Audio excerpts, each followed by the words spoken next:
सोचिए, आपके पड़ोसी के घर में आपका कोई दुश्मन आकर बैठ जाए, वो भी घातक हथियारों के साथ, तो आपको कैसा महसूस होगा। ठीक यही हाल इस वक्त तुर्की का है, क्योंकि मिडिल ईस्ट के देश साइप्रस और तुर्की की दुश्मनी दशकों पुरानी है और अब इजराइल साइप्रस की जमीन का इस्तेमाल तुर्की के खिलाफ करने की तैयारी कर बैठा है। मिडिल ईस्ट की आग अब एक नए ज्वालामुखी की तरफ बढ़ती दिख रही है। कतर पर हमले की गूंज अभी शांत भी नहीं हुई थी कि इजराइल ने अपना अगला निशाना तय भी कर लिया, और इस बार निशाने पर है तुर्की। एक सीक्रेट मिशन, एक खतरनाक हथियार और एक दुश्मन देश की जमीन। इजराइल ने रात के अंधेरे में एक ऐसा कदम उठाया है जिसने तुर्की के राष्ट्रपति एर्दोगन की नींद तक उड़ा दी। सवाल है कि क्या ये नए और भयानक युद्ध की तैयारी है, और क्या है वो बाहुबली हथियार जिसके साइप्रस पहुंचते ही तुर्की में खलबली सी मच गई। आपको बताते हैं पूरी खबर विस्तार से। नमस्ते, मैं हूं असीम और आप देख रहे हैं एनडीटीवी इंडिया। खबर यह है कि इजराइल ने चुपचाप बिना किसी शोर शराबे के अपना सबसे आधुनिक और सबसे खतरनाक air defence system Barak MX तुर्की के सबसे बड़े दुश्मन देशों में से एक साइप्रस में पहुंचा दिया है। यूरेशियन टाइम्स की रिपोर्ट के मुताबिक ये तैनाती इतनी खुफिया तरीके से की गई कि किसी को कानों कान खबर तक नहीं हुई। सोशल मीडिया पर आज कुछ वीडियो से पता चला कि लिमासोल बंदरगाह के रास्ते ये सिस्टम साइप्रस पहुंचा और इसे पाफोस एयरबेस के पास तैनात किया गया या फिर तैनात किया जाएगा। तो आखिर ये बराक एमएक्स है क्या भला, जिससे तुर्की इतना डरा हुआ है? इसे आप आसान भाषा में एक अदृश्य बाहुबली कवच समझिए।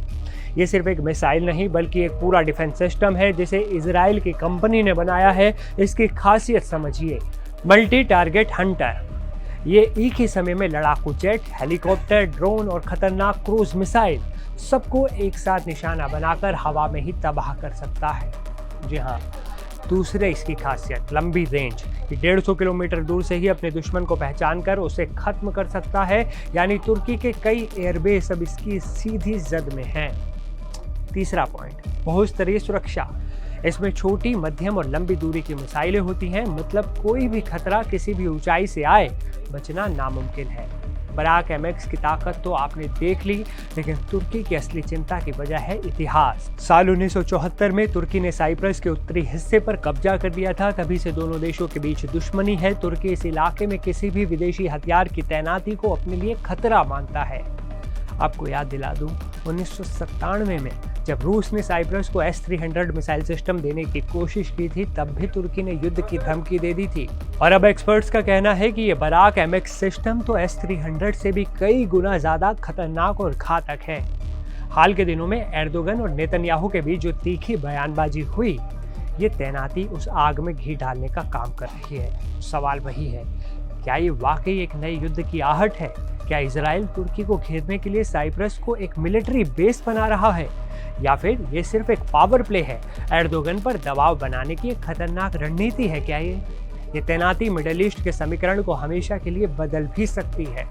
और क्या इजराइल का अगला टारगेट तुर्की ही है? इस पूरे मामले पर आपकी क्या राय है? क्या इजराइल का ये कदम सही है या गलत? हमें कमेंट सेक्शन में अपनी राय जरूर बताएं। वीडियो पसंद आया हो तो इसे लाइक करें और शेयर करना ना भूलें। और ऐसे ही जियोपॉलिटिकल डिकोड के लिए चैनल को सब्सक्राइब कर लीजिए। मिलते हैं अगले वीडियो में। जसीम को दीजिए इजाजत। नमस्कार।